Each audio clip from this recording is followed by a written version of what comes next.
আমার নাম কালিল সুলিভান। আর ডক্টর জাকির নায়েক বললেন যে শেষ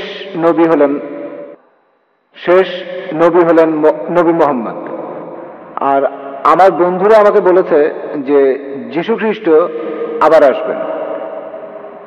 এই কথাটা কি সত্যি?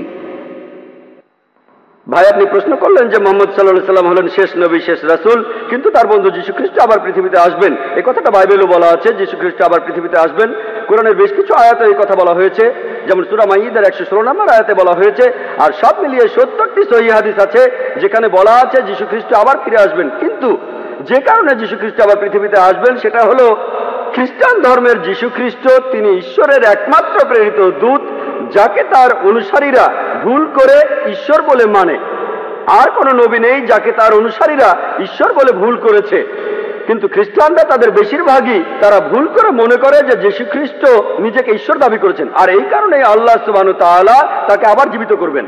আর এ সম্পর্কে পবিত্র কোরআনে সূরা মাইদার 116 নম্বর আয়াতে উল্লেখ করা হয়েছে, সেই দিন আপনি সাক্ষী হবেন, হে আল্লাহ সুবহানাহু ওয়া তাআলা, আমি তাদের উপাসনা করতে বলিনি, আমাকে আমি বলেছি আবুদুল্লাহ, আল্লাহকে মানো, রব্বি ওয়া রাব্বুকুম, আমার প্রভু তোমাদের প্রভু। তাই দ্বিতীয়বার পৃথিবীতে এসে যীশু সাক্ষ্য দেবেন যে আমি আমাকে উপাসনা করতে বলিনি, আমি তোমাদের বলেছি এক ঈশ্বরের উপাসনা করতে। তাহলে দ্বিতীয়বার যীশু নতুন কোনো আইন আনবেন না, তিনি আসবেন হযরত মুহাম্মদ সাল্লাল্লাহু আলাইহি সাল্লামের উম্মত হিসেবে।